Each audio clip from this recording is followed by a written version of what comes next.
नमस्कार साथियों, प्रताप क्लासेस के YouTube प्लेटफॉर्म पर आप सभी का हार्दिक स्वागत है और अभिनंदन है। आज हम बात करेंगे सीईटी एग्ज़ाम को लेकर 2026 में जो आपका एग्ज़ाम है। जैसे 10+2 का एग्ज़ाम है आपका अक्टूबर के अंदर, और ग्रेजुएट लेवल के जो साथी तैयारी करें उनका एग्ज़ाम है दिसंबर में।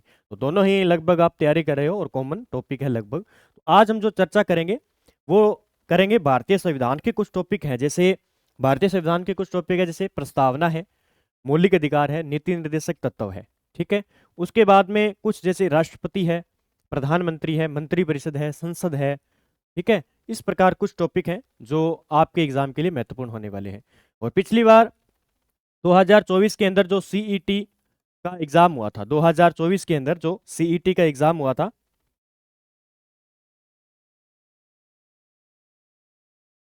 दो हजार चौबीस के अंदर जो सीईटी का एग्जाम हुआ था, मैंने देखी उसमें पॉलिटिकल के लगभग प्रत्येक शिफ्ट के अंदर, यानी जैसे मान लीजिए अगर ग्रेजुएट 12वीं लेवल का एग्जाम हुआ था 6 पारियों के अंदर, तो 6 पारियों के अंदर प्रत्येक पारी के अंदर 2 या 3 प्रश्न पूछे गए थे भारतीय संविधान के। यानी 6 पारियों में जैसे मान लीजिए प्रस्तावना प्रश्न पूछा गया ना, प्रस्तावना से संबंधित उद्देशिका से, तो लगभग 6 से 7 प्रश्न 6 पारियों के अंदर पूछे गए हैं प्रत्येक के अंदर, यानी एक पारी में 1 प्रश्न या 2 प्रश्न पूछा गया है। तो आपको प्रस्तावना को अच्छे तरीके से तैयार करना है, 1 या 2 प्रश्न आए तो आपके लिए महत्वपूर्ण हो। ठीक है। और इसी प्रस्तावना से हम टॉप 50 प्रश्नों की बात करेंगे। कितने टॉप 50 प्रश्नों की बात करेंगे? लगभग मैंने सारे प्रश्न बना दिए हैं एक बारीकी से, तो आपको लगभग ये प्रश्न आपने पढ़ लिए तो हुबहू आपको एग्जाम में देखने को मिलेंगे। तो इसी प्रकार हम आगे टॉपिक है जो मौलिक अधिकार है, नीति निर्देशक तत्व है, उनको भी पढ़ेंगे। तो पिछली बार की तरह इस बार भी पेपर में यहीं से प्रश्न छपेंगे, यानी सेम प्रश्न दोबारा रिपीट होते हैं, तो हमें इनको ही पढ़ने चाहिए। तो आज हम बात करेंगे प्रस्तावना को लेकर। प्रस्तावना क्या है? प्रस्तावना आपको पता है जो हमारा भारत का संविधान है उसका क्या है, एक छोटा छोटा ब्यौरा है। ठीक है। यानी उसका क्या है, निचोड़ है प्रस्तावना के अंदर। यानी कहे कि आपसे पूछे कि भारतीय संविधान का उद्देश्य क्या है, तो भारतीय संविधान का उद्देश्य ही प्रस्तावना है। उद्देश्य क्या है? जिसमें हमारे संविधान के बारे में पूरा परिचय पत्र दिया हुआ है। तो परिचय पत्र कह सकते हैं हम। तो परिचय पूरा संविधान के बारे में इस प्रस्तावना के अंदर परिचय दिया हुआ है। तो इसको आज हम पढ़ेंगे अच्छे तरीके से और क्वेश्चन देखेंगे किस प्रकार के बनते हैं। तो सबसे पहले हम बात करेंगे प्रस्तावना को। ये है हमारी भारतीय संविधान की प्रस्तावना या उद्देशिका। क्या है? उद्देशिका। ठीक है। तो इसको हम नहीं पढ़ेंगे, हम आगे आगे जैसे जैसे प्रश्न आएंगे वैसे वैसे हम चर्चा करते जाएंगे। तो एक बार मैंने आपको दिखा दिया। अब देखिए, सबसे पहला प्रश्न है हमारा। सबसे पहले प्रश्न की बात करेंगे, बड़ा गजब का प्रश्न है। पहला प्रश्न है हमारा, संविधान सभा में उद्देश्य प्रस्ताव किसने और कब प्रस्तुत किया? ठीक है। जब संविधान की बात करें, जब संविधान सभा चल रही थी, संविधान सभा के समक्ष सबसे पहले ये जो उद्देशिका यानी प्रस्तावना का जो प्रस्ताव है वो किसने रखा? तो इसमें आपका आंसर हो जाएगा पंडित जवाहरलाल नेहरू जी के द्वारा 13 दिसंबर 1946 को इस प्रस्तावना का उद्देश्य रखा। तो ये आपको याद रखना है। यही प्रस्तावना कब पारित हुई आपसे पूछा जाए कि कब पारित हुई, तो ये 22, याद रखना है तारीख आपको, 22 जनवरी 22 जनवरी 1947 को, 22 जनवरी 1947 को ये क्या हुई, पारित हुई। तो ये प्रश्न भी बन सकता है। पहला प्रश्न तो ये बनेगा कि भारतीय संविधान का जो उद्देशिका है, प्रस्तावना है, वो कब प्रस्तुत की गई? तो पंडित जवाहरलाल नेहरू जी के द्वारा 13 दिसंबर 1946 को संविधान सभा के समक्ष पेश की गई। दूसरा, पारित कब की गई? तो 22 जनवरी 1947 को इसे संविधान सभा के अंदर पारित कर दिया गया। तो ये चीजें आपको याद रखनी है। ठीक है। अब अगले प्रश्न की बात करते हैं। तो इसका आंसर क्या हो जाएगा अपना? बी नंबर बिल्कुल आंसर सही हो जाएगा। अगले प्रश्न की बात करते हैं। देखिए, उसी के साथ में आपको बता देता हूँ, सीईटी जो 12वीं लेवल के जो साथी तैयारी कर रहे हैं 12वीं लेवल के एग्जाम की, यानी 10+2 की, उनके लिए 10 मॉडल पेपर मैंने तैयार किए हैं हूबहू जो नवीनतम पाठ्यक्रम है उसी हिसाब से। यानी अब की बार 120 क्वेश्चन आएंगे। कितने आएंगे? 120 प्रश्न आएंगे 240 अंक के।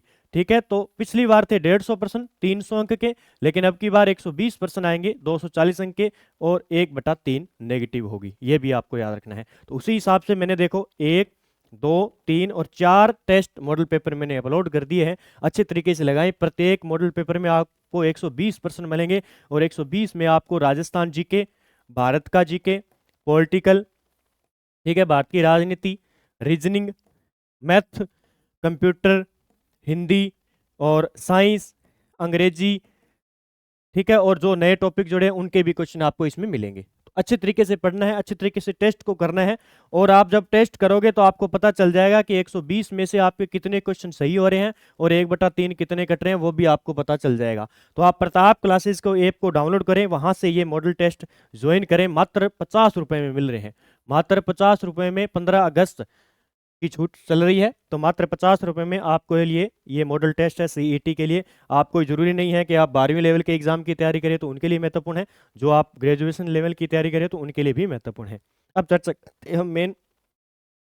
अगला प्रश्न हमारा, भारतीय प्रस्तावना पर निम्न में से किसका प्रभाव देखने को मिलता है? यानी जो हमारी भारतीय संविधान की प्रस्तावना तैयार की गई, तो तैयार करने के लिए डाटा इधर उधर से लेना पड़ता ही है, तो उसी प्रकार कहाँ से भाषा शैली ली गई है, कहीं से कुछ लिया गया है, कहीं से स्वतंत्र कुछ लिए गए हैं, तो इस प्रकार से कुछ लिए गए हैं टॉपिक जो मैं बात करता हूं।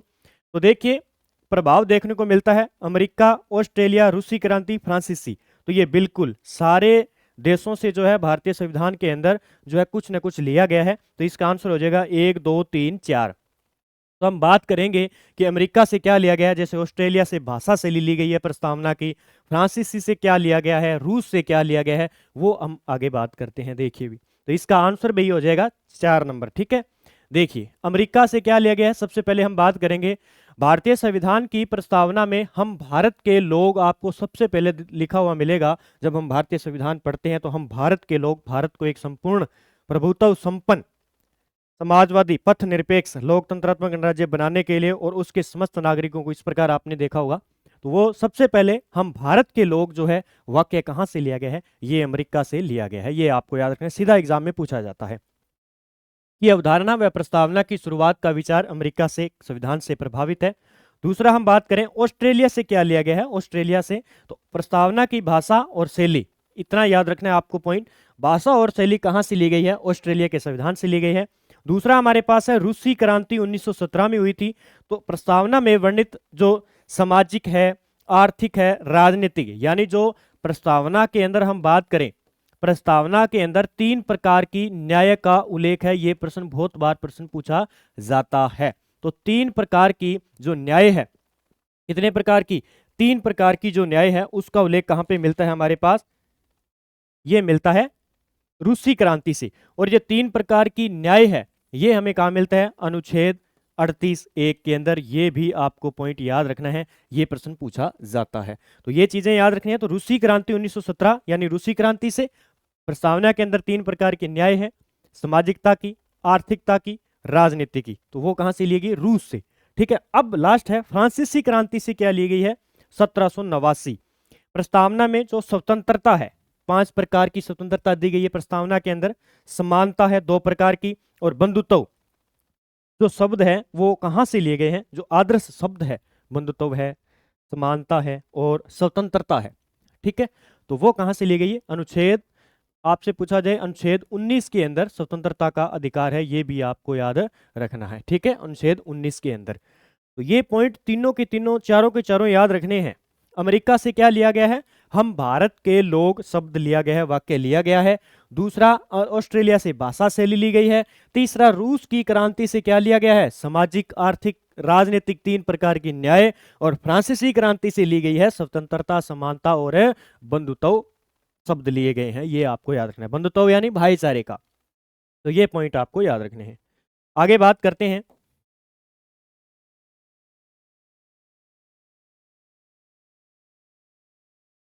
आगे बात करते हैं भारतीय संविधान की प्रस्तावना किस वाक्यांश से शुरू होती है। देखो ये प्रश्न आ गया, किस वाक्यांश से शुरू होती है। तो देख लीजिए वाक्यांश, देख लिए, हम भारत के लोग, कहां से स्टार्ट होता है, हम भारत के लोग। इसी प्रस्तावना से पूरे प्रश्न बनाते हैं, बस एक भी क्वेश्चन बाहर नहीं जाता है। ठीक है, तो हम प्रभु के नाम के साथ, गलत है, भारत एक संप्रभुत्व संपन्न समाजवादी, यहां से नहीं होता है। तो हम भारत के सभी नागरिक है, तो हम भारत के लोग, इसका आंसर क्या हो जाएगा, आपका डी नंबर आंसर बिल्कुल सही हो जाएगा। क्या हो जाएगा, डी नंबर आंसर आपका बिल्कुल सही हो जाएगा। ठीक है, तो ये याद रखना है। और हम भारत के लोग कहाँ से लिया गया है, अमेरिका के संविधान से लिया गया है, ये भी आपको याद रखना है। ठीक है, तो ये कुछ छोटे छोटे पॉइंट है जो सीईटी एग्जाम में पूछे जाएंगे आपसे। अगला प्रश्न है, संविधान की प्रस्तावना के शब्दों का सही अनुक्रम बताना है। जिस प्रकार हमारी प्रस्तावना है, ये हमारी प्रस्तावना है, इसमें हमें जैसे संपूर्ण प्रभुत्व संपन्न, समाजवादी, पथ निरपेक्ष, लोकतंत्रात्मक, गणराज्य, ये जो शब्द हैं इनके क्रम पूछे जाते हैं एग्जाम में। क्या पूछे जाते हैं, क्रम पूछे जाते हैं। और ये आगामी जो प्रश्न है हमारा, ये देखो इसमें क्रम बताना है। ठीक है, तो इसमें देखिए संप्रभु, प्रजातांत्रिक, ये नहीं होगा। संप्रभु समाजवादी, तो ये देखो संप्रभु समाजवादी, धर्मनिरपेक्ष, प्रजातांत्रिक, प्रजातांत्रिक की जगह लोकतांत्रिक भी आ सकता है। ठीक है, प्रजातांत्रिक, अगर लोकतांत्रिक नहीं आए तो प्रजातांत्रिक आ जाएगा और गणतंत्र आ जाएगा। तो इसका आंसर क्या होगा, सी नंबर बिल्कुल आंसर हो जाएगा। ये आपको याद रखना है। तो 4 नंबर का जो 4 नंबर प्रश्न है, ये इसका उत्तर हो जाएगा अपना लास्ट में। तो संप्रभु समाजवादी, धर्मनिरपेक्ष की जगह आपको शब्द मिल सकता है पथ निरपेक्ष। क्या मिल सकता है, पथ निरपेक्ष शब्द भी मिल सकता है। ठीक है, तो यहाँ पे वो नहीं होना है कि ये शब्द आया नहीं। ठीक है, तो धर्मनिरपेक्ष की जगह पथ निरपेक्ष मिल सकता है, प्रजातांत्रिक की जगह आपको लोकतांत्रिक शब्द मिल सकता है। ठीक है, दोनों के अर्थ सेम है इसीलिए इनको दिए गए हैं। ठीक है, और लास्ट में आ जाएगा आपका गणतंत्र। तो ये क्रम पूछा जाता है। अब इसमें कुछ शब्द जोड़े गए थे। पहले क्या था, संप्रभु, प्रजातांत्रिक, लोकतांत्रिक, गणतंत्र नाम था जब मूल संविधान था उस टाइम प्रस्तावना में। उसके बाद में 2 शब्द अपने पास, समाजवादी और धर्मनिरपेक्ष, जिसे पथ निरपेक्ष है, ये कब जोड़े गए, ये आपसे पूछे जाए कि इस प्रस्तावना में ये कब जोड़े गए। तो ये 42वें संविधान संशोधन, 42वां संविधान संशोधन हुआ था। 42वां संविधान संशोधन, 42वां संविधान संशोधन हुआ था 1976 के अंदर। उस टाइम इस प्रस्तावना के अंदर कितने शब्द जोड़े गए थे, ये 2 शब्द जोड़े गए थे। और एक तीसरा शब्द और आएगा आगे, अखंडता शब्द भी इसमें जोड़ा गया था। अखंडता शब्द भी इसके अंदर जोड़ा गया था। ये प्रश्न बार बार आता है सीईटी के अंदर। पिछली बार आया था कि 42वें संविधान संशोधन के तहत 1976 के तहत कौन से शब्द जोड़े गए थे। तो इसमें कोई भी आपको शब्द 4 ऑप्शन के अंदर एक शब्द डाल दिया जाएगा। तो ये आपको याद रखना है। आगे चर्चा करते हैं अगले प्रश्न की। निम्न में से कौन सा प्रस्तावना में उल्लेखित न्याय का एक प्रकार नहीं है। तो कितने प्रकार की न्याय है, 3 प्रकार की न्याय है हमारे प्रस्तावना के अंदर। तो उसमें हमें बताना है कि इसमें कौन सा जो है शब्द इसमें नहीं है। ठीक है, सामाजिकता, आर्थिक, राजनीतिक और धार्मिक न्याय। इसका आंसर बताइए भी, इसका आंसर क्या होगा। तो आप अच्छे तरीके से बता सकते हो, मैं ले चलता हूं, हो सकता है आगे मिल जाए प्रस्तावना के अंदर। ये देखो, तो इसमें देखिए सामाजिकता की न्याय है, आर्थिकता की न्याय है और राजनीतिक न्याय, 3 प्रकार की न्याय है। और यहां से इसने एक प्रश्न बनाया हुआ है। ठीक है, तो पूरी प्रस्तावना आपको रटी होनी चाहिए तभी आप प्रश्नों को हल कर पाएंगे। इसका आंसर हमारा क्या हो जाएगा, यहाँ पे डी नंबर गलत हो जाएगा। तो 3 प्रकार की न्याय याद रखना है आपको प्रस्तावना के अंदर। 3 प्रकार की प्रस्तावना के अंदर 3 प्रकार की 3 प्रकार के न्याय का उल्लेख है। 3 प्रकार की न्याय का उल्लेख है। ठीक है, यह भी पूछा जा सकता है कितने प्रकार की। एक तो है सामाजिक, दूसरा है आर्थिक, ठीक है, और तीसरा आ जाएगा अपने पास राजनीतिक, राजनीतिक न्याय। ये 3 प्रकार की न्याय हमारे प्रस्तावना के अंदर है जो आपको अच्छे तरीके से ध्यान रखनी है और एग्जाम में पूछा जा सकता है। अगला प्रश्न देखिए, उद्देशिका में शामिल स्वतंत्रता में शामिल नहीं है। स्वतंत्रता के अंदर यानी जो हमें 5 प्रकार की स्वतंत्रता है, वैसे कितने प्रकार की आप अनुच्छेद 19 में देखोगे, अनुच्छेद 19 में देखोगे तो 6 प्रकार की स्वतंत्रता हमें दी गई है। लेकिन प्रस्तावना के अंदर कितनी है अभी, ये याद रखना है। प्रस्तावना में जो दी हुई है वो 5 प्रकार की स्वतंत्रता दी हुई है। कितने प्रकार की, 5 प्रकार की स्वतंत्रता दी हुई है। तो हम चर्चा करेंगे 5 प्रकार की स्वतंत्रता कौन कौन सी है उसके बारे में। कौन कौन सी है 5 प्रकार की स्वतंत्रता, उसके बारे में देखेंगे। देखिए भी 5 प्रकार की स्वतंत्रता।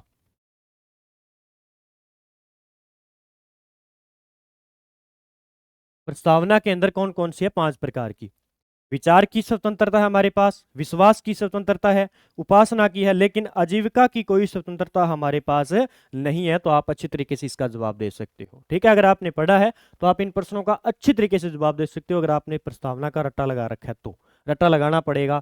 विचार की स्वतंत्रता है हमारे पास, बोलने की है, विचार यानी विचार रखने की है, विचार करने की स्वतंत्रता है, विश्वास की स्वतंत्रता, हम विश्वास कर सकते हैं कि ऐसा नहीं है कि हम हिंदू धर्म है तो हिंदू धर्म को मानना पड़ेगा, मुस्लिम धर्म है तो मुस्लिम धर्म को मानना पड़ेगा। अगर हम नहीं विश्वास करते तो हम नहीं मान सकते, अगर विश्वास करते तो मान सकते हैं। ये है विश्वास की स्वतंत्रता। दूसरा है उपासना की स्वतंत्रता, यानी धर्म पर हम जो है विश्वास कर सकते हैं, यानी धर्म की उपासना हमारे पास है। ठीक है, तो ये याद रखना है आपको। अब देखिए मैं आपको बता देता हूं 5 प्रकार की स्वतंत्रता कौन कौन सी है जो एग्जाम में पूछी जाती है। आपको किसी भी प्रकार से प्रश्न बनाया जा सकता है। विचार करने की है, अभिव्यक्ति है, विश्वास है, धर्म की और उपासना की। ये 5 प्रकार आपको याद रखना है। अब इसमें देखोगे तो देखिए विचार की, अभिव्यक्ति की, विश्वास की, धर्म की और उपासना की स्वतंत्रता है हमारे पास 5 प्रकार की, ये जो प्रस्तावना में दी हुई है। तो ये प्रश्न भी आपके एग्जाम में पूछा जा सकता है। भारत के संविधान की प्रस्तावना में दिए गए आश्वासों का सही क्रम बताना है। अब देखो इनके लगभग तो ज्यादा प्रश्न क्या आते हैं, यही आते हैं, या पूछा जाता है कि इनमें से एक नहीं है। तो देखिए न्याय है, ये शब्द बताने हैं आपको, कर्म, यहां से इस प्रकार के कर्म दिए हुए इसके अंदर।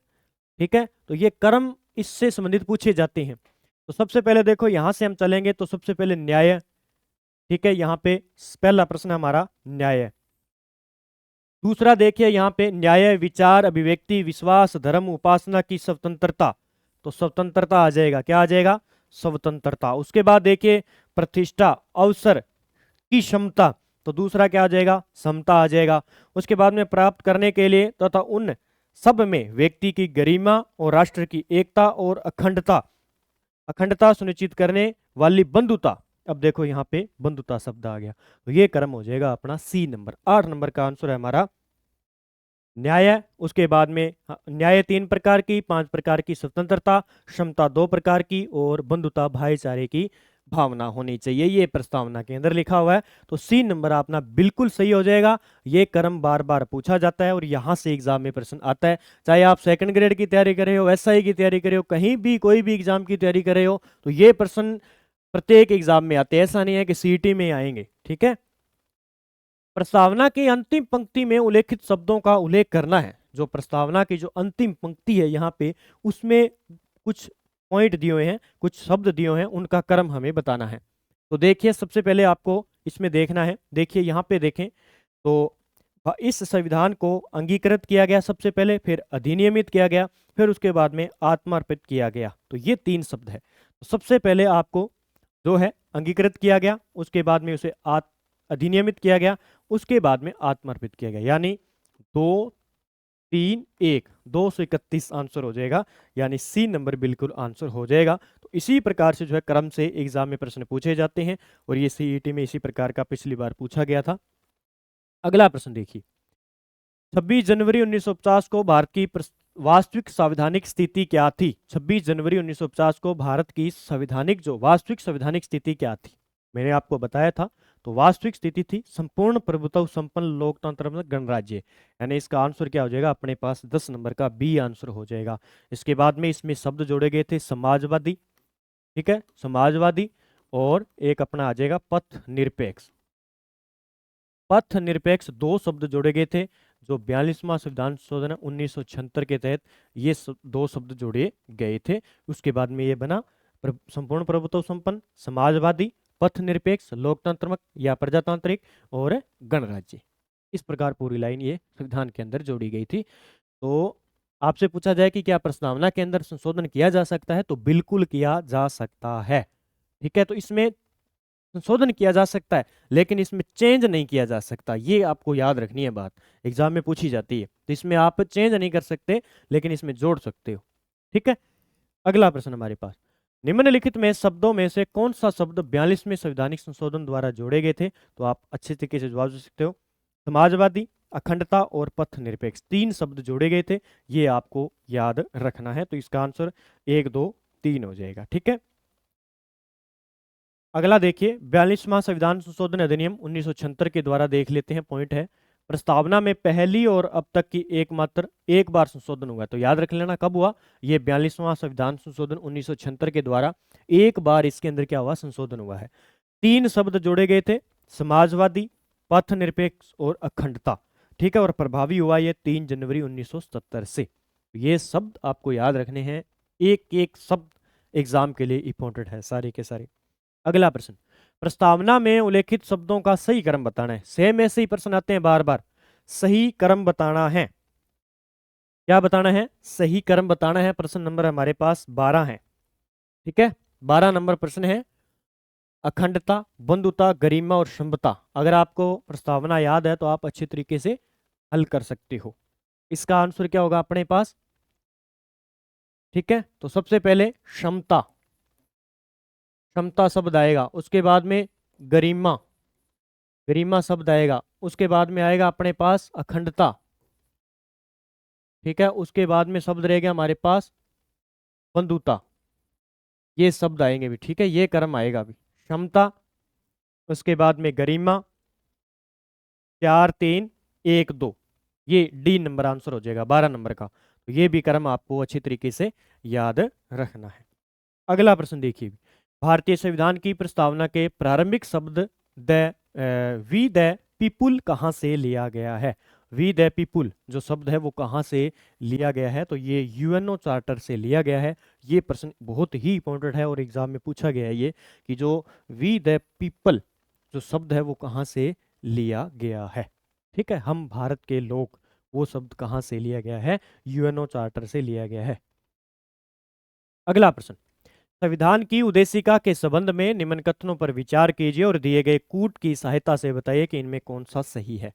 अब प्रस्तावना के बारे में दिया हुआ है, सबसे पहला पंडित जवाहरलाल नेहरू द्वारा प्रस्तुत ऑब्जेक्टिव प्रस्ताव अंतगोतत्वा, अंतगोतत्वा, अंतगोतत्वा का क्या हुआ है, इस शब्द को कहते हैं आखिरकार, या कह सकते हैं आखिरकार, आखिरकार यानी अंत में, ठीक है, अंतगोतत्वा।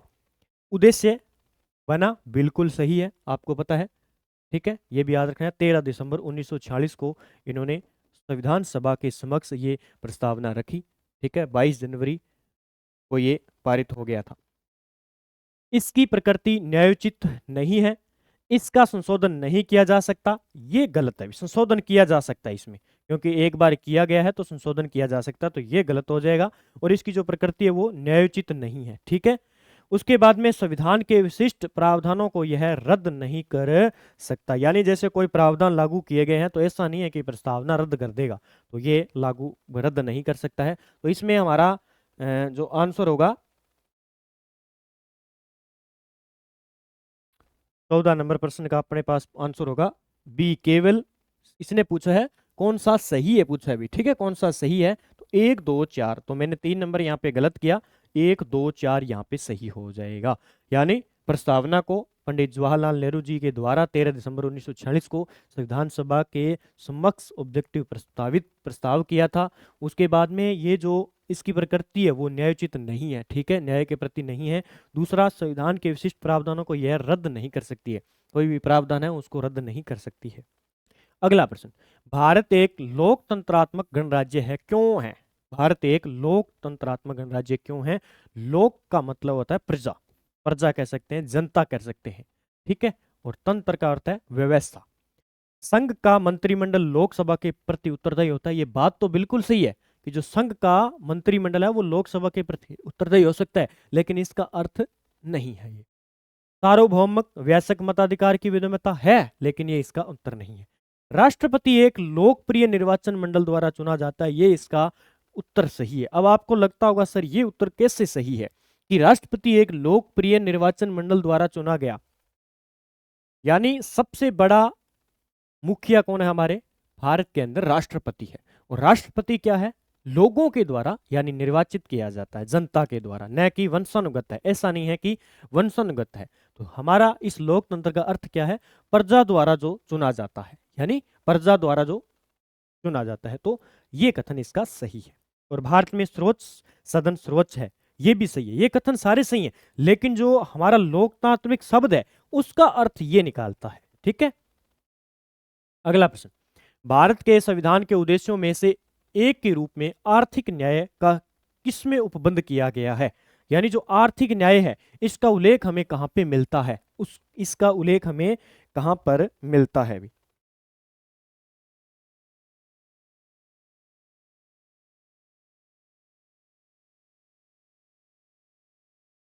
तो देखिए भी हमारा आंसर क्या था, प्रश्न क्या था कि आर्थिक न्याय का उपबंध कहां से है, तो उद्देशिका में एक तो, और दूसरा है राज्य की नीति निर्देशक तत्व के अंदर, राज्य के नीति निर्देशक तत्व के अंदर इसका उल्लेख किया गया है, किसका? आर्थिक न्याय का।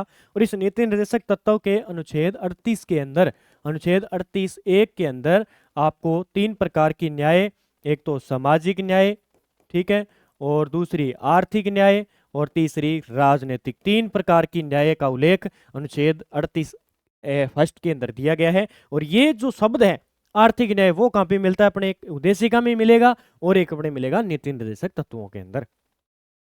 निम्नलिखित में से कौन सा एक भारतीय संविधान के उद्देश्यों को प्रतिबिंबित करता है? प्रतिबिंबित करता है तो संविधान की प्रस्तावना। ये आपको समझ में आया क्वेश्चन? इसने पूछा क्या है, जो हमारा संविधान है उसका उद्देश्य किसमें है? हमारी प्रस्तावना के अंदर है, ठीक है, हमारी प्रस्तावना के अंदर है। यानी जो हमारा संविधान है उसकी पूरी डिटेल कहाँ पे है? हमारी प्रस्तावना के अंदर है कि हमारा संविधान कैसा है, हमारे संविधान की प्रकृति कैसी है, हमारे संविधान की विशेषता क्या है, हमारी संविधान की भाषा शैली कैसी है, ये सब इसके उद्देश्य हैं। और ये विशेषता है, किस प्रकार के शब्दों का उल्लेख किया गया है, ये किसमें है? हमारी प्रस्तावना के अंदर। ये पूछा गया कि भारतीय संविधान का उद्देश्य क्या है, हमारी प्रस्तावना है।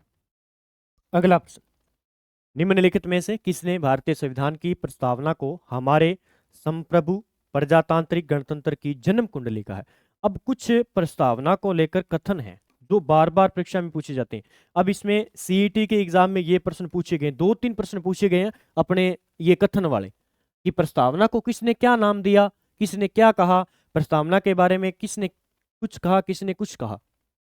इसने पूछा कि संप्रभु प्रजातांत्रिक गणतंत्र की क्या एक जन्म कुंडली है, किसने कहा? ये कथन आपको याद रखना है। किसने कहा था? ये के.एम. मुंशी के द्वारा, ये आपको याद रखना है। तो अब मैं आपको शॉर्टकट याद करने का तरीका क्या है, जन्म कुंडली कहीं भी आ जाए, जन्म कुंडली आपसे पूछा जाए तो जन्म कुंडली किसकी देखनी है आपको?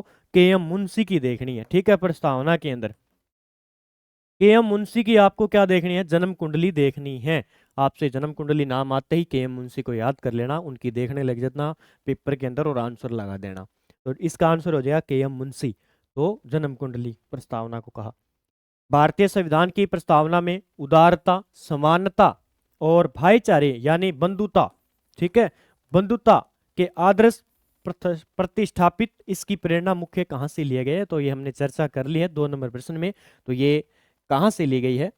रूस के, रूस से ली गई है। कहाँ से? 19 नंबर का आंसर हो जाएगा हमारे पास। नहीं, ये फ्रांस से ली गई है, सॉरी, हाँ फ्रांस से ली गई है। कहाँ से ली गई है? फ्रांस से ली गई है। थोड़ा देख लेते हैं हम। हाँ, स्वतंत्रता, समानता और बंधुता तीन शब्द कहाँ से लिए गए? फ्रांस से। और रूस से लिए गए तीन प्रकार की न्याय, ठीक है, ये आपको याद रखना है। अगले प्रश्न की बात करते हैं। केशवानंद भारती केस सर्वोच्च न्यायालय में व्यवस्था दी गई थी। जो केशवानंद भारती वाद था, केरल बनाम, ठीक है, 1967 वाला, 1973 वाला, 67 वाला नहीं, 1973 वाला।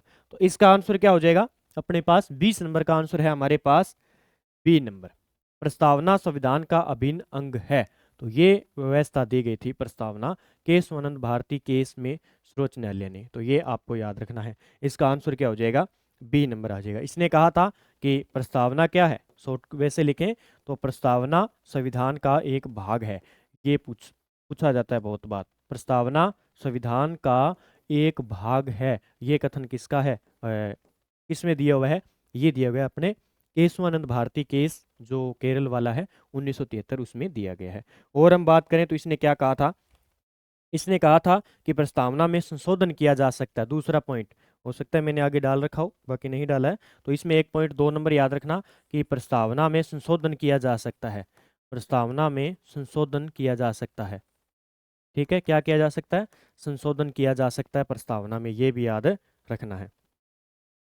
और उसके बाद में बात करें और क्या दिया हुआ है इसके बारे में कुछ देख लेते हैं।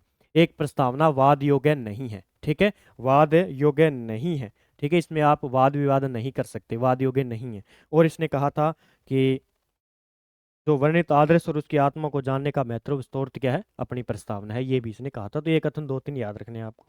अगला प्रश्न है, भारत के संदर्भ में निम्न में से कौन सा धर्मनिरपेक्ष शब्द का सही भाव व्यक्त करता है? धर्मनिरपेक्ष जो शब्द है उसका सही भाव जो है व्यक्त करता है। 21 नंबर प्रश्न का देख लीजिए भी। हम भारत में अनेक धर्म हैं, भारतीयों को धार्मिक स्वतंत्रता प्राप्त है, धर्म पालन व्यक्ति की इच्छा पर निर्भर है, और यहाँ पे आंसर हो जाएगा डी नंबर, भारत में राज्य का कोई धर्म नहीं है, ठीक है, एक धर्म नहीं है, ठीक है। ऐसा नहीं है कि फिक्स धर्म है कि आप हिंदू धर्म है तो हिंदू धर्म ही आओगे, तो यहाँ पे कोई धर्म नहीं है, अलग अलग धर्म के आप कोई भी धर्म को मान सकते हो। अगला प्रश्न है, यह कथन किसका है? यह प्रस्तावना सदन के प्रत्येक सदस्य को की इच्छा को समेटती है और इस संविधान की जड़ें, इसकी अभिष्ठता, इसकी प्रभुक्षता जनसाधारण में निहित है। ये कथन किसका है? अब बताइए भी, ये कथन किसका है कि यह प्रस्तावना सदन के प्रत्येक सदस्य की इच्छा को समेटती है, इस संविधान की जड़ें, इसकी अभिष्ठता और इसकी प्रभुक्षता जनसाधारण में निहित है। 22 नंबर का आंसर क्या होगा अभी बताइए? 22 नंबर का आंसर, 22 नंबर का हो जाएगा डॉक्टर भीमराव अंबेडकर का ये कथन है, ये याद रख लेना, ये प्रश्न परीक्षा में पूछा गया है। किसका है? डॉक्टर भीमराव अंबेडकर जी का। भारत एक धर्मनिरपेक्ष राज्य है जिसका उल्लेख कहाँ पे मिलता है? राज्य की नीति निर्देशक सिद्धांतों में, प्रस्तावना में, नागरिकता में, मौलिक अधिकार में। तो प्रस्तावना मिलता है, बी नंबर आंसर हो जाएगा। संविधान सभा द्वारा उद्देश्य प्रस्ताव कब पारित किया गया? अब बताइए भी इसका आंसर। तो इसका आंसर क्या हो जाएगा? 22 जनवरी 1947 को, ये सॉरी, इसका आंसर होगा 24 नंबर का आंसर होगा अपना। हाँ सही है, 22 जनवरी 1947 बिल्कुल सही है, 26 जनवरी नहीं होगा, 22 जनवरी होगा। तो भारतीय संविधान सभा का उद्देश्य प्रस्ताव कब किया गया? 22 जनवरी 1947 को। अगला प्रश्न, किसने कहा कि प्रस्तावना संविधान निर्माताओं के विचारों की जानने की कुंजी है? जानने की कुंजी है, ये प्रस्तावना के बारे में कथन है, ठीक है। प्रश्न नंबर 25, इसका आंसर होगा सी नंबर, अर्नेस्ट बारकर के द्वारा ये कहा गया कि प्रस्तावना संविधान निर्माताओं के विचारों की जानने की कुंजी है। जो संविधान निर्माता थे हम भारत के, जो संविधान के निर्माता थे, उनके जो विचार है उनको जानने की कुंजी क्या है? हमारी प्रस्तावना है। ये अर्नेस्ट बारकर का कथन है। अगला प्रश्न, किसने कहा संविधान की प्रस्तावना हमारे दीर्घकालीन सपनों का विचार है? दीर्घकालीन यानी बड़े लंबे समय तक सपनों का विचार है, तो वो कौन सा हो जाएगा? सर अलादी कृष्ण स्वामी अय्यर। सर अलादी कृष्णा स्वामी अय्यर जो प्रारूप समिति के सदस्य भी थे। प्रारूप समिति जो बनी थी उसके क्या थे? ये सदस्य थे। ये भी आपको याद रखना है, ठीक है। 7 सदस्य थे, उनमें से ये थे, और अध्यक्ष थे डॉक्टर भीमराव अंबेडकर प्रारूप समिति के। आगे हम चर्चा करेंगे।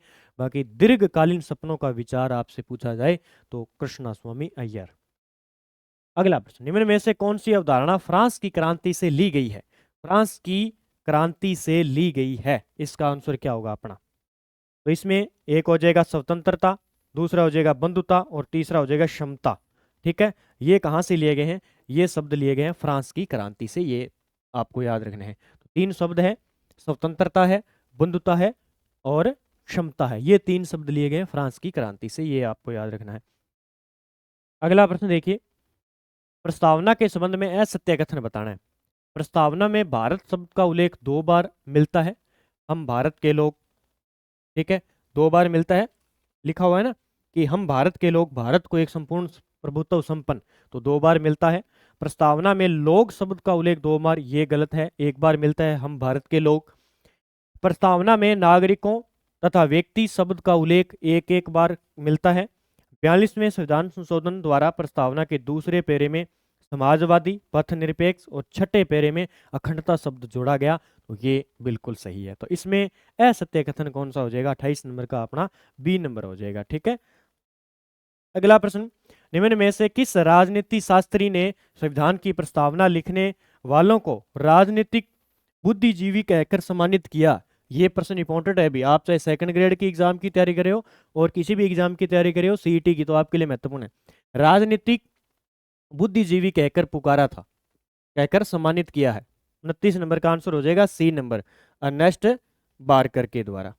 ठीक है, अगला प्रश्न देखिए, पथ निरपेक्ष को किस वाद में आधारभूत ढांचा घोषित किया है? पथ निरपेक्ष को किस वाद में आधारभूत ढांचा घोषित किया है?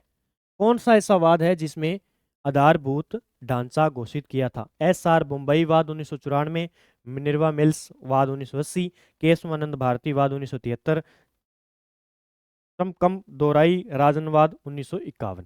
तो 30 नंबर का आंसर क्या हो जाएगा हमारे पास? ए नंबर हो जाएगा। SR बम्बई वाद 1994 के अंदर पथ निरपेक्ष को आधारभूत ढांचा घोषित किया गया। प्रस्तावना को संविधान का परिचय पत्र किसने कहा? ये इंपॉर्टेंट है, बहुत ही इंपॉर्टेंट है। प्रस्तावना को किसने संविधान का परिचय पत्र कहा था? तो इसका आंसर क्या हो जाएगा? 31 नंबर का आंसर हो जाएगा एन पालकीवाला ने। तो याद रखने ना, परिचय पत्र पालकीवाला, ठीक है, पालकीवाला ने, ठीक है, NA पालकीवाला ने कहा संविधान को परिचय पत्र। अगला प्रश्न, प्रस्तावना के संबंध में केशवानंद भारती वाद में निर्णय दिया गया था। प्रस्तावना को संविधान का भाग माना गया, बिल्कुल सही है। प्रस्तावना में संशोधन किया जा सकता है, बिल्कुल सही है। प्रस्तावना वाद योग्य नहीं है, यह भी सही है। प्रस्तावना को संविधान की कुंजी माना गया, ये कथन इसमें गलत है, ठीक है, ये इसने नहीं कहा। तो 32 नंबर का अपने पास आंसर है बी नंबर, ठीक है, बी नंबर हो जाएगा, ठीक है, बी नंबर 1 2 3 ये इसमें नहीं कहा गया था। प्रस्तावना संविधान का सबसे बड़ा सम्मानित भाग है, यह कथन किसका है? प्रस्तावना संविधान का सबसे सम्मानित भाग है, ये कथन किसका है? भी सबसे सम्मानित भाग है, ये कथन अपने पास ठाकुरदास भार्गव का कथन है। किसका? ठाकुरदास भार्गव। किस वाद में प्रस्तावना को संविधान की मूल आत्मा कहा गया है? संविधान की मूल आत्मा कहा गया है, भी बताइए। 34 नंबर का आंसर, संविधान की मूल आत्मा कहा गया है। तो गोलकनाथ जो वाद है, गोलकनाथ बनाम जो वाद है अपने 1967 का, गोलकनाथ बनाम पंजाब वाद 1967, ये भी याद रखना है, 1967, ये डेट आपको सभी को याद रखनी है जो एग्जाम की दृष्टि से महत्वपूर्ण है। तो संविधान की मूल आत्मा कहा इसने। भारत एक गणराज्य है क्योंकि, इसका आंसर बताइए। संसद द्विसदनात्मक है, राष्ट्रपति निर्वाचित होता है, संघीय मंत्रिपरिषद लोकसभा के प्रति सामूहिक रूप से उत्तरदायी होती है, शासकीय शक्तियां संघ व राज्यों के बीच बांटी हुई है। तो 35 नंबर का आंसर आप बताइए, भी अच्छी तरीके से देखकर बताइए। तो इसका आंसर हो जाएगा राष्ट्रपति निर्वाचित होता है, हमने पहले चर्चा कर ली है, पहले शब्द था यहाँ पे। किस मामले को सर्वोच्च न्यायालय ने प्रस्तावना संविधान की मूल संरचना के रूप में घोषित किया है? प्रस्तावना संविधान की मूल संरचना के रूप में घोषित किया है, ये कथन किसका है? ये कथन है केशवानंद भारती बनाम केरल राज्य का 1973 का। भारत के संविधान की उद्देशिका की कौन सी विशेषता निर्वाचित राष्ट्रपति द्वारा रेखांकित की जाती है? निर्वाचित राष्ट्रपति द्वारा रेखांकित की जाती है। तो गणराज्य, ये 3 बार प्रश्न आ चुका है अभी। भारत के संविधान की उद्देशिका में कौन सा शब्द नहीं दिया गया है? देखिए, विश्वास है, धर्म है, उपासना है, लेकिन भाषा का उल्लेख बिल्कुल नहीं किया गया। ये पॉइंट आपको याद रखना है और ये प्रश्न पक्का परीक्षा में पूछा जाता है, भाषा का उल्लेख नहीं किया गया। राष्ट्रमंडल में भारत की सदस्यता से भारत की संवैधानिक व्यवस्था की कौन सी विशेषता विवादग्रस्त हो जाती है? कौन सी व्यवस्था विवादग्रस्त हो जाती है? तो गणराज्य, ठीक है। निम्नलिखित में से किस मामले में न्यायालय ने कहा कि हमारे संविधान की प्रस्तावना सामान्य प्रचलन की नहीं है? जैसा कि किसी विधायी अधिनियम की प्रस्तावना होती है लेकिन इसमें गहन विचार विमर्श और सटीकता की छाप है, ये कथन किस वाद के द्वारा न्यायालय में कहा गया? तो ये आंसर हो जाएगा सज्जन सिंह बनाम राजस्थान राज्य 1965 वाद के तहत ये कहा गया था। अब कुछ प्रस्तावना के प्रमुख कथन हैं, उनकी हम चर्चा करेंगे जो एग्जाम के लिए महत्वपूर्ण होने वाले हैं। इसमें देखिए, प्रस्तावना से संबंधित कथन सबसे पहले बात करेंगे। प्रस्तावना संविधान निर्माताओं के विचारों को जानने की कुंजी है, ये याद रखना है, अर्नेस्ट बारकर ने कहा था। प्रस्तावना संविधान का सबसे सम्मानित भाग है, ठाकुरदास भार्गव। तो सम्मानित करना है आपको ठाकुरदास भार्गव को, प्रस्तावना हाथ में लिए हुए, ठीक है, ये याद रखना है। प्रस्तावना संविधान का परिचय पत्र है, ये पालकीवाला एन के लिए कहा प्रस्तावना के लिए। प्रस्तावना हमारे दीर्घकालीन सपनों का विचार है, ये अलादी कृष्णा स्वामी अय्यर के द्वारा कहा गया। उसके बाद में प्रस्तावना संविधान की राजनीतिक कुंडली है। कुंडली के.एम. मुंशी की देखनी आपको याद रख लेना है। संविधान यदि शरीर है तो प्रस्तावना उसकी आत्मा है। संविधान यदि इमारत है तो प्रस्तावना उसकी नींव है। ये कथन है सुभाष कश्यप का। इंपॉर्टेंट कर लेना, बहुत ही इंपॉर्टेंट प्रश्न है ये, बार बार एग्जाम में आता है कि संविधान यदि शरीर है तो प्रस्तावना उसकी आत्मा होगी, और अगर संविधान यदि इमारत है तो प्रस्तावना उसकी क्या है, नींव है। ये सुभाष कश्यप का कथन है। प्रस्तावना संविधान की आत्मा है, ये न्यायमूर्ति हिदायतुल्ला और ठाकुरदास भार्गव के द्वारा कहा गया। अगला है प्रस्तावना उत्कृष्ट गद्य काव्य है, यह परिपूर्णता की तस्वीर है, यह ठाकुरदास भार्गव के द्वारा कथन कहा गया। यह प्रस्तावना सदन के प्रत्येक सदस्य की इच्छा को समेटती है। इस संविधान की जड़ें, इसकी अभिषता और इसकी प्रभुषता जन साधारण में निहित है। ये डॉक्टर भीमराव अंबेडकर जी का कथन है। बाकी हमने चर्चा कर ली है, तो कुछ आपको रह गए थे, जैसे ये कथन है, ये याद कर लेना, और कुछ जो कथन आपको नहीं बताए गए उसको याद कर लेना। अब हम बात करेंगे, कुछ वाद है प्रस्तावना को लेकर। जब प्रस्तावना बनी तो अलग अलग वाद आए। किसी ने कहा कि ये भाग है, माना जाएगा, इसमें संशोधन किया जाएगा, कोई कहता कुछ। तो हम थोड़ी थोड़ी बातें इनकी चर्चा कर लेते हैं। सबसे पहला है A.K. गोपालन बनाम मद्रास राज्य। ये या ना ये याद रखना आपको, सबसे इंपॉर्टेंट तो ये है। आपको क्या दिए जाएंगे, एक साइड ये दे दिए जाएंगे और एक साइड ऑप्शन में 1950, 1954, 1900 इस प्रकार। तो A.K. गोपालन बनाम मद्रास राज्य 1950 जो वाद था उसमें क्या किया गया, प्रस्तावना को न्यायालय में परिवर्तनीय नहीं माना गया। इसने कहा कि न्यायालय में परिवर्तन नहीं किया जा सकता और प्रस्तावना को संविधान के अनुच्छेदों का स्वतंत्र स्रोत नहीं माना जा सकता, ये इसने कहा। अब कथन प्रश्न पूछा जाए कि प्रस्तावना को संविधान के अनुच्छेदों का स्वतंत्र स्रोत नहीं माना जा सकता, ये किस वाद में कहा गया, तो A.K. गोपालन बनास जो है बनाम मद्रास राज्य 1950।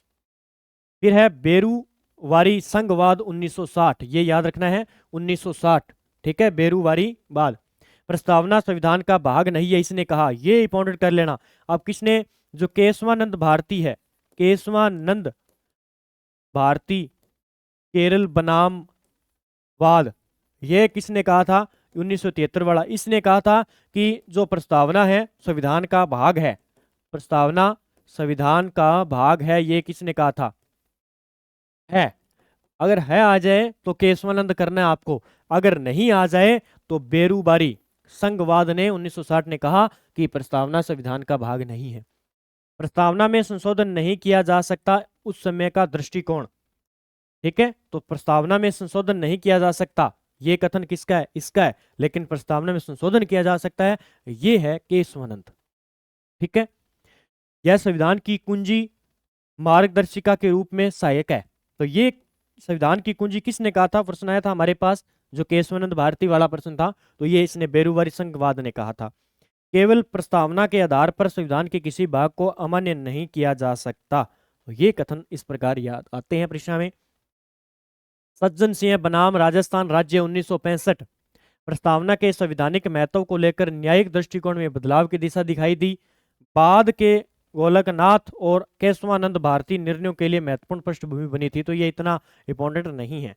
अगला प्रश्न है गोलकनाथ बनाम पंजाब जो वाद था 1967, ये क्रम भी याद रखने आपको, क्रम भी पूछा जा सकता है। ये इसके अंदर 11 न्यायाधीशों की पीठ थी, अध्यक्षता मुख्य न्यायाधीश के सुब्बाराव ने की थी। निर्णय 27 फरवरी 1967 को आया। इस वाद में कहा गया कि प्रस्तावना संविधान की आत्मा शाश्वत और अपरिवर्तनीय है, तो ये याद रख लेना। ये कथन किसने कहा था, ये अपने गोलकनाथ बनाम पंजाब राज्य 1967 के द्वारा कहा गया था। केशवानंद भारती बनाम केरल राज्य 1973, सबसे इंपॉर्टेंट जो प्रस्तावना के अंदर आते हैं ना प्रश्न, वो यहां से आते हैं। इसके अंदर इसने 13 न्यायाधीशों की अब तक की सबसे बड़ी पीठ थी ये, अध्यक्षता मुख्य न्यायाधीश S.M. सीकरी के द्वारा। निर्णय 24 अप्रैल 1973 को, और मूल संरचना सिद्धांत स्थापित किया। प्रस्तावना संविधान का भाग है, ये कथन कहा इसने। प्रस्तावना में संशोधन किया जा सकता है लेकिन मूल संरचना नष्ट नहीं की जा सकती।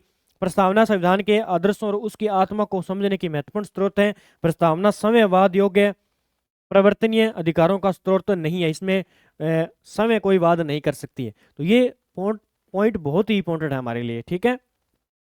फिर S.R. मुंबई बनाम भारत संघ 1994 में, इसने प्रस्तावना में वर्णित पथ निरपेक्ष को मूल, बस ये इतना आता है एग्जाम में इससे संबंधित, ठीक है।